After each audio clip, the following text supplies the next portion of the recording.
गुहागरमध्ये एका डोंगराच्या कुशीत निसर्गाच्या सानिध्यात गणपती बाप्पांचं एक सुंदर मंदिर वसलंय. निसर्ग व अध्यात्माचा सुरेख संगम असणाऱ्या या ठिकाणी खूप शांत वातावरण अनुभवता आलं. इथूनच गुहागरचा समुद्र किनारा व अथांग पसरलेल्या समुद्राचं विहंगम दृश्य दिसलं. गुहागर मधलं हे मंदिर व तिथल्या अद्भुत निसर्गाचा अनुभव घ्या या व्हिडिओमधून. गुहागर वरचा पाठच्या दुर्गादेवी मंदिरातून दर्शन करून निघालो.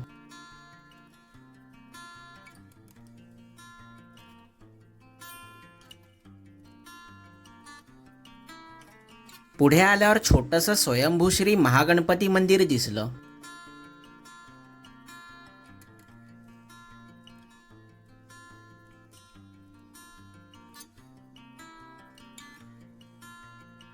तिथून पुढे चढणीच्या व वळणावळणाच्या रस्त्याने पुढे चाललोय.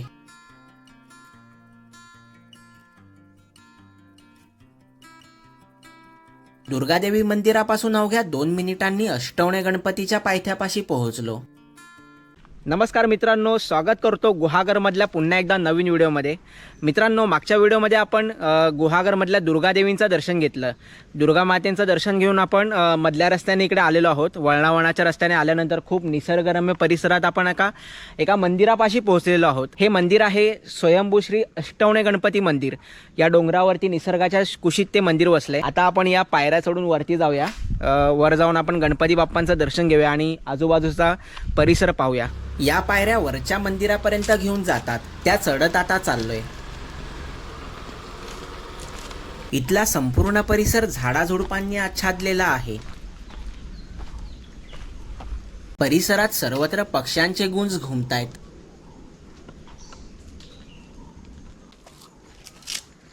वर्दळ नसल्याने खूप शांत व प्रसन्न वातावरण अनुभवता आलं.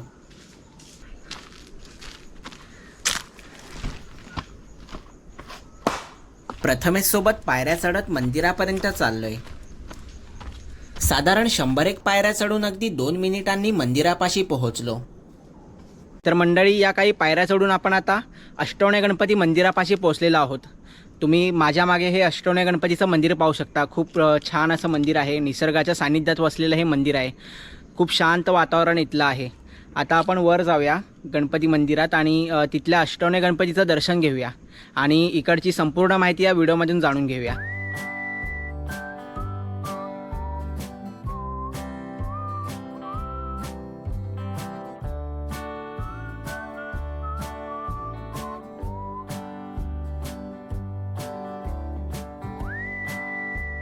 मंदिराच्या मागून एक रस्ता आलाय. त्या रस्त्यानेही इथपर्यंत येऊ शकतो. आधी खालूनच मुख्य मंदिर व त्यावरचा कळस पाहिला.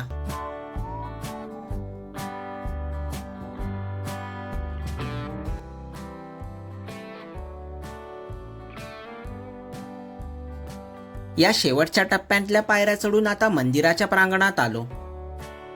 परिसराला केशरी रंग व मंदिराला पांढरा सोनेरी रंग खूपच उठून दिसतोय. मंदिराच्या वर एका बाजूला देवस्थानाचा नामफलक लावलाय, जोही उन्हामुळे चमकून निघालाय. हे मंदिर साधारणतः 3 भागांत विभागलंय. पहिल्या टप्प्यात पायऱ्या चढल्यावरचा अर्धमंडप, ज्यावर छोटासा घुमट साकारलाय, त्यापुढे सभामंडप व नंतर गर्भगृह.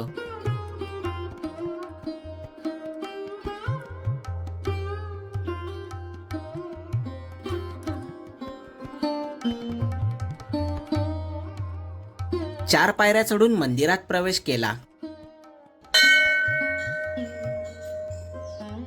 प्रवेश करताच खुला सभामंडप लागला. सभामंडप खूप साऱ्या मोकळ्या महिरपी खांबांवर पेललाय.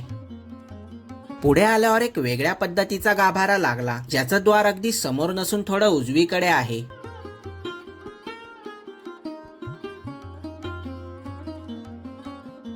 गाभाऱ्यात खाली मुख्यत्वे एका दगडाला देवळीचा आकार दिलाय व त्यात गणरायाची शेंद्री रंगाची डाव्या सोंडेची मूर्ती विराजमान आहे. बाहेर पितळी मूषक महाराज आपल्या आराध्यांसमोर हात जोडून आहेत. 2 ते 2.5 फूट उंचीच्या सुबक मूर्तीवर चांदीचा मुकुट, डोळे, दंत, सोंड व इतरही भाग अगदी प्राकर्षाने जाणवत आहेत. षटकोनी छतावर झुंबर बसवलंय. गाभाऱ्याभोवती लाकडाचे आवरण व मध्ये पारदर्शक काच बसवलीये. या मंदिरात अंगारकी व माघी गणेशोत्सव मोठ्या उत्साहात साजरा केला जातो.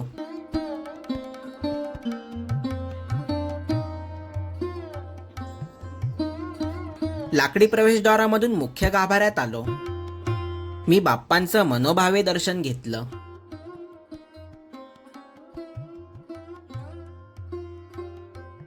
सन 2016 साली या मंदिराचा जीर्णोद्धार झाला, परंतु मंदिरातली मूर्ती ही खूपच पुरातन आहे. खांबांमध्ये खाली लाकडी रेलिंग केलीये.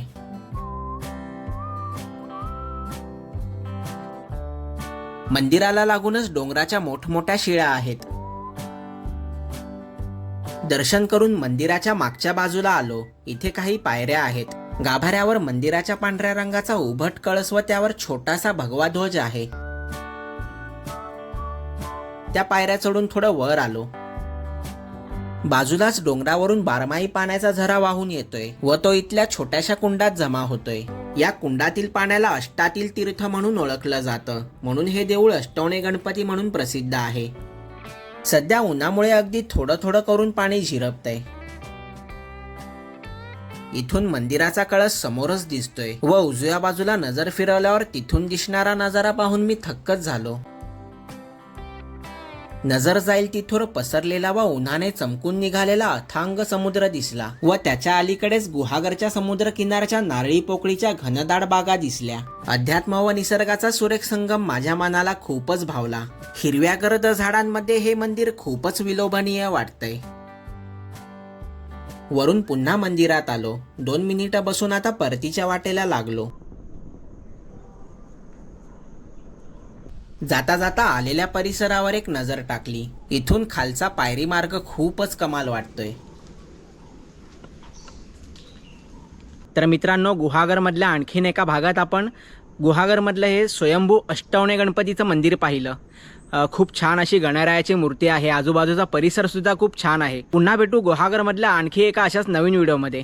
तोपर्यंत मी तुमची रजा घेतो. Bye bye, take care. पुढच्या व्हिडिओमध्ये ऐतिहासिक पालशेत गावातलं श्रीमंत तळ पाहणार आहोत. त्या तळ्याभोवती बऱ्याच ऐतिहासिक पाऊलखुणा आढळल्या. त्यालाही उलगडण्याचा प्रयत्न करूया त्या व्हिडिओमधून.